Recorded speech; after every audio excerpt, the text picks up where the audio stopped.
अभी इंग्लैंड में एक घटना हुई। हाँ, एक हिंदू लड़की, वो कुछ हलाला मीट सेंटर था उसका, रेस्टोरेंट में वो खाना खाई। उसके बाद वहां जितने भी लोग खाना खाए थे जो गैर मुस्लिम थे वो बीमार पड़ गए। ये वो लड़की, जो हिंदू लड़की, जो मटन खाकर वहां से निकली थी तो हॉस्पिटलाइज हो गई और तो वॉमिटिंग किया गया, तो उसके खाना का जांच हुआ तो उसमें लेट्रिन पाया गया।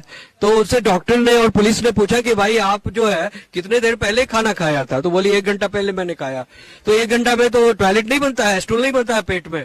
तो फिर वो रेस्टोरेंट में रेड किया गया, उसके किचन में जब रेड किया गया, बावर्ची जो था वहां का, उसको पूछा गया स्ट्रिक्टली, तो उसने कहा कि हम 2 प्रकार का मटन बनाते हैं। एक मुसलमानों के लिए बनाते हैं पाक साफ, और जो गैर मुस्लिम है हम उनके लिए जो है, जिसको काफिर समझते हैं, उसमें हम लेट्रिन का पानी मंगाते हैं और लेट्रिन को उसको मिलाते हैं। तो समझिए कि ये इंसानियत है क्या? इसके खिलाफ बोलोगे? और वो काम जिससे अल्लाह ताला खुश होता है उसे क्या कहते हैं? इबादत कहते हैं। तो इबादत कहते हैं दिवाली मनाने से अल्लाह खुश होगा? अच्छा, होली खेलने से अल्लाह खुश होगा? किसी गैर कौम की त्योहार मनाने से अल्लाह ताला नाराज होगा कि खुश होगा? नाराज होगा। और खुश कौन होगा? शैतान खुश होगा। और शैतान तो चाहता है ना कि अल्लाह की इबादत और इताअत से मोड़ करके, हटा करके तुमको किसी गैर की तरफ लगा दे, है कि नहीं है? इसके खिलाफ बोलोगे? यही तो जड़ है, यही तो जड़ है। तो जो कर रहे हो कि एक मासूम का कत्ल पूरी इंसानियत का कत्ल है, तो क्या ये मौलाना इंसानियत सिखा रहा है या हैवानियत सिखा रहा है, या अपने सामने बैठे इंसानों को की दूरी हैवानों से बना रहा है? और यही बात इस पूरी बात का जड़ है जिसके खिलाफ तुम जामा मस्जिद की सीढ़ियों पर खड़े होकर नौटंकी और ड्रामा कर रहे हो मेरे भाई। तभी वीडियो के शुरू से बोल रहा था कि ये ड्रामा अंदर ना करो, अंदर बाहर ना करो, अंदर जाके अपने गिरबान में झांक कर देखो और ये अपने आप से पूछो कि जो ये मौलाना बोल रहा है ये सही बोल रहा है या गलत बोल रहा है। और अपने आप से पूछो कि जो रिजवान पूछ रहा है कि अगर तेरा मेरा रिश्ता क्या, ला इलाहा इल्लल्लाह, तो मारने वाले अगर हमारे रिश्तेदार थे तो फिर मरने वाले हमारे कैसे रिश्तेदार हो गए? और अगर दोनों रिश्तेदार थे तो मरने वालों का सीधा टिकट जहन्नम का कैसे कट गया? जिस दिन तुम इन दोनों सवालों का जवाब ले आओगे जो इंसानियत के लिए ज्यादा बेहतर होगा, उस दिन आतंक तो अपने आप खत्म हो जाएगा। तुम्हें कोई ड्रामा करने की जरूरत ही नहीं पड़ेगी। तो मेरे भाई, उधर जड़ में पानी डाल रहे हो, उधर जड़ में खाद डाल रहे हो, उधर जड़ में वर्मी कंपोस्ट डाल रहे हो, उधर जड़ में यूरिया और डाया डाल रहे हो, और जब कांटे निकल रहे हैं तो मौके के हिसाब से छोटे छोटे उसकी ट्रिमिंग कर रहे हो और कह रहे हो देखो हमने इन कांटों के खिलाफ कितनी जिहाद किया, कितना एहतिजाज किया, कितना प्रोटेस्ट किया, हम कंधे से कंधा मिला के लड़े। अब वक्फ अमेंडमेंट एक्ट लाकर हमको डिस्टर्ब ना करो। हमने तो साबित कर दिया है हम कितने वतन परस्त हैं, हम कितने तुम्हारे हमदर्द हैं। तो चार मीनारा के जाहिल से जाके बोलना कि एक डॉक्टर सैयद रिजवान अहमद है, जब उसने ये सोचना शुरू किया था कि इस आतंकी हमले के खिलाफ भी काली पट्टी बांधो ताकि आगे जब जाकर वक्फ के लिए काली पट्टी बांधो, तो मूर्ख दो कौड़ी और मीडिया कंफ्यूज होगा और कहेगा क्यों इन लोगों को डिस्टर्ब कर रहे हो, ये हमारे साथ कंधे से कंधा मिला के खड़े हुए थे। जब उस चार मीनारा के जाहिल ने ये सोचना शुरू किया था, उसी टाइम मुझे पता चल गया था कि ये क्या गेम खेल रहा है। और आने वाला वक्त एक बार फिर बताएगा कि मैं ही सही हूं, ये कहां की फील्डिंग अभी से लगा रहे हैं। जय हिंद, वंदे मातरम, खुदा हाफिज, I love you. Kaif, Mohammad Kaif. कहाँ से हैं आप? मैं बिहार से हूँ। आपको थोड़ी सी भी शर्म नहीं आ रही कि भारत देश में रहने के बावजूद आप पाकिस्तान का समर्थन कर रहे हो? हिंदुस्तान का समर्थन क्यों करना है? पहले हमें जवाब दीजिए। पाकिस्तान का समर्थन करते हैं? हाँ करते हैं। पाकिस्तान जिंदाबाद। जिंदाबाद। शर्म नहीं आ रही? क्यों शर्म आएगी? बातें क्या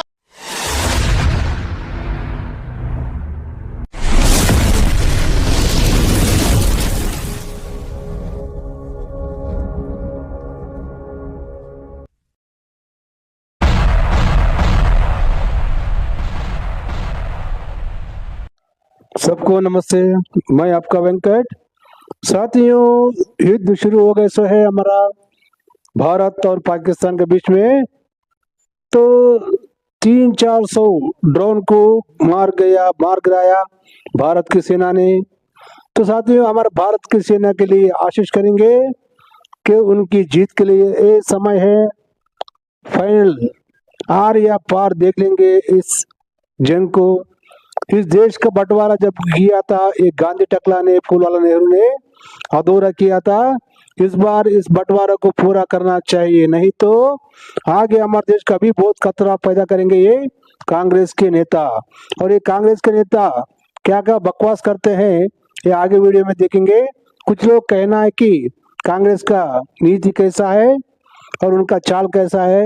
देश की जब समस्या आती है तो सेकुलरिज्म का बात करके बीजेपी का सियासत करते रहते हैं कमीने लोग। तो सोचेंगे लोग इसके बारे में क्या कहते हैं, सुनेंगे। चलो साथियों, भारत सेना के लिए आशीष करेंगे हम लोग। सब बोलिए जय हिंद, वंदे मातरम, भारत माता की जय। सरकार की कहाँ चूक है? सरकार ने तो ये भारत के अंदर शांति, एक कहते हैं विपक्ष ज्यादा उछल रहा है, उसके लिए 2 शब्द बोले। आप बताओ, भारत के अंदर ही भारत की बेटियां अगर पाकिस्तान में जाकर के शादियां करेंगी, बच्चे यहाँ पैदा करेंगी, कल को अगर भारत पाकिस्तान पे कोई हमला करता है तो वो अपने शोहर को बचाने के लिए उतरेंगी या भारत का पक्ष लेंगी? आप बताइए, वो अपने बच्चों के बाप को बचाने के लिए उतरेंगे या भारत का पक्ष लेंगी? आज जो कश्मीर के अंदर आतंकवादी हमला हुआ, जब मोदी सरकार ने राष्ट्रपति शासन लगाया हुआ था, उन्हें पता था कश्मीर की स्थिति अभी ठीक नहीं है, राष्ट्रपति शासन को बढ़ाया जा रहा था, तो कौन सा विपक्ष था जो सुप्रीम कोर्ट गया था इलेक्शन के लिए? किसने कहा था लोकतंत्र की हत्या हो गई? किसने कहा संविधान खतरे के अंदर है? किसने कहा ईडी सीबीआई सब बिक चुका है? किसने देश का माहौल खराब किया? और जब वहां पर इलेक्शन हुआ, सरकार चुन के आती है, उसके 2 महीने बाद ही ये कांड हो जाता है। वहां पर हिंदुओं को चुन चुनकर धर्म पूछ के मारा जाता है। ला इलाहा इल्लल्लाह मुहम्मदुर रसूलुल्लाह अगर आप बोल पाओगे तो आपका जीवन बख्शा जाएगा, नहीं तो आपके सिर के ऊपर गोली मार दी जाएगी। आप बताइए, ये देश इससे चलेगा? और जब भारत सरकार ऐसे लोगों के ऊपर कार्रवाई करती है तो बोला जाता है मुस्लिमों को प्रताड़ित किया जा रहा है। 2014 में कहाँ कार्रवाई हो रहा है? 10 दिन हो गया, अब तक कोई कार्रवाई हुआ ही नहीं। इनसे पूछिए, इनकी दादी ने बांग्लादेश जो बांटा था, क्या 2 दिन में बांट दिया था? 93,000 सैनिकों ने जो आत्मसमर्पण किया था, 1.5-2 महीने तक युद्ध चला था, तब जाकर के किया था, एक दिन में नहीं कर दिया था। लादेन जो बिल्डिंग में घुस गया था अमेरिका की, क्या ओबामा ने दूसरे दिन जाकर के वहां पे हमला बोल दिया था लादेन को मारने के लिए? बताइए, भारत के हर एक राज्य में बम फट रहे थे, कांग्रेस ने कितनी जल्दी फैसला लिया था? आप बताइए। है हमास के साथ जो युद्ध चल रहा है इजराइल का, इजराइल का क्या हमास टिकता है? फिलिस्तीन टिकता है? लेकिन कितने 3 से 6 महीने हो गए अभी तक चल रहा है।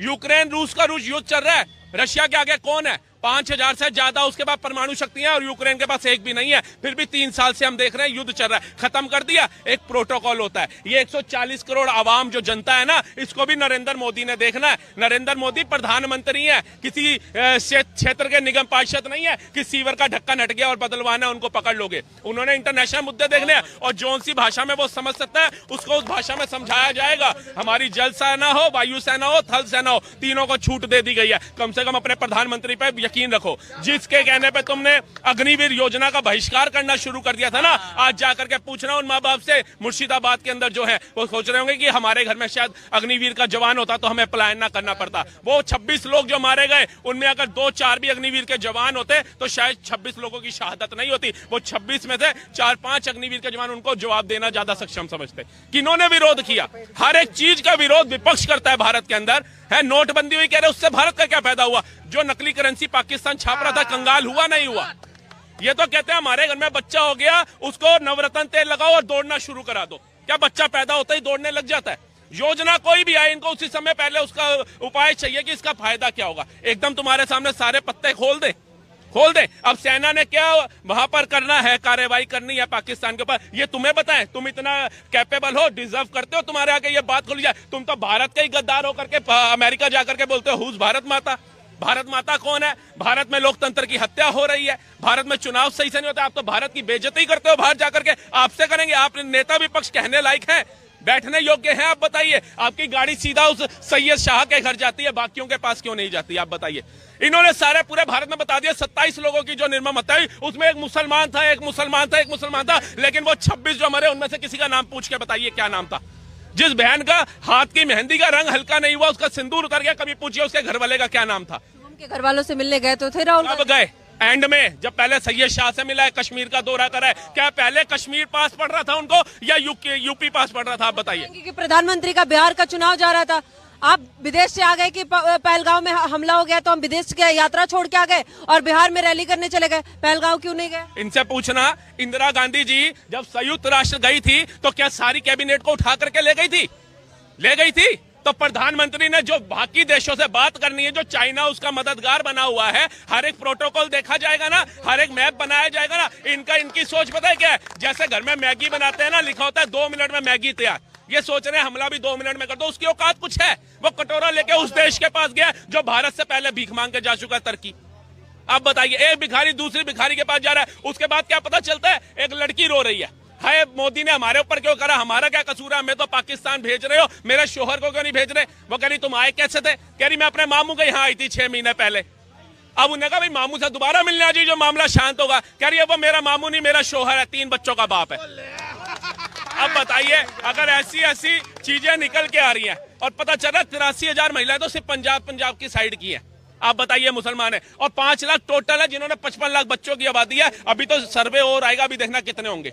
आप ये सोचिए कि हम भारत में खुद स्लीपर सेल्स को बुला रहे हैं कि आओ आप भारत में रहो। आप बताओ इंडिया गेट के पास कितनी पुलिस और फोर्स तैनात रहती है, आगरा में कितनी रहती है, फलानी जगह कितनी रहती है, उस जगह पे पुलिस और फोर्स की कितनी चहल पहल थी। अब जो चश्मदीद है उनके बयान सुनिए। अब उनके घर में जैसे 13वीं हो गई, 10वीं हो गई, फूल वो विसर्जित कर रहा है गंगा जी में। अब उनका जो दिल है ना वो बाहर कह रहे घोड़े वाले जबरदस्ती कह रहे थे हमें चलो ऊपर चलो, और आपकी फैमिली के मेंबर्स पूछे थे, जिसके मेंबर जाता थे उन्हें लेके जाया जा रहा था। ये कहीं ना कहीं जो डंकियां निकल रही हैं इनके घरों के अंदर, जो तिजोरियां बना रखी है इतनी बड़ी बड़ी आतंकवादियों को बिठाने के लिए, हम कैसे कहें कि भैया इन्होंने विश्वासघात नहीं किया हमारे देश के साथ, हमारी सेना के साथ विश्वासघात नहीं किया। और दूसरी बात है, इनमें से ज्यादातर लोग आकर के डंके की चोटें बोलते हैं। कश्मीर को हम भारत का हिस्सा नहीं मानते थे, कश्मीर बनेगा पाकिस्तान बोलते हैं, और आज भी वीडियो आ रही है। इतना बड़ा हादसा होने के बाद, इतनी बड़ी कायराना हरकत करने के बाद भी वहां के लोग कह रहे हैं ना कि भैया इसमें इंडिया का ही हाथों का, पाकिस्तान का नहीं हो सकता, पाकिस्तान के झंडे इसी देश में हटाए जा रहे हैं ना।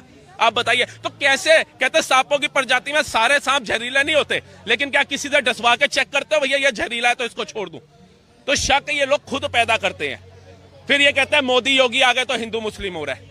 उन्होंने कहा आप अपने घर में आतंकवादियों को पनाह दो। वो वैष्णो देवी जा रही बस को जिसने हमला किया, उस आतंकवादी को कश्मीरी मुस्लिम ने ही पनाह दी थी ना। आप बताइए शक क्यों नहीं पैदा होगा? है मतलब तुम दुकान बदल के भी, नाम बदल के भी दुकान चलाओ तो वो ठीक है, और वो धर्म पूछ के मारे तो गलत हो गया। ये कहा लिखा? पीओके में लगभग 10 मदरसों को बंद कर दिया गया, 10 दिनों तक बंद करने का ऐलान किया गया वहाँ पे मदरसों को।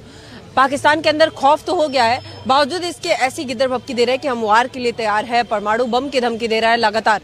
अरे उससे बोल, जो तू बम की धमकी दे रहा है वो हमारे यहाँ बच्चे दिवाली में फोड़ लेते हैं। तू इन बम की धमकी मत दे, जो उड़ता तेरे ही एक शहर से, लाहौर से, तो रावलपिंडी में जाके फट जाता है। उसकी 200 किलोमीटर से ऊपर रेंज नहीं है।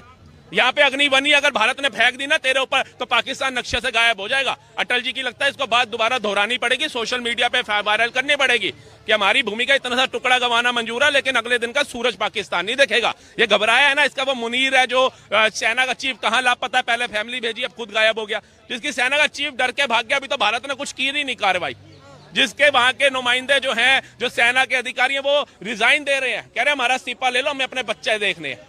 वो करेगा भारत से। और मैं तो कहता हूँ भारत को जब तक आप एक मैप सेट नहीं करते तब तक एक चीज करते रहिए, पानी रोकिए, पानी छोड़िए, इनको डुबो के मारो, क्योंकि डूबने लायक ही है ये लोग, साफ रहने लायक नहीं है। इसी हाँ साथियों, इस वीडियो के बारे में आपका क्या राय है कमेंट करके जरूर बताना। विपक्ष और हमारे देश के दुश्मन कौन है, आप जान के आगे चलना है साथियों। जय हिंद, वंदे मातरम, भारत माता की जय।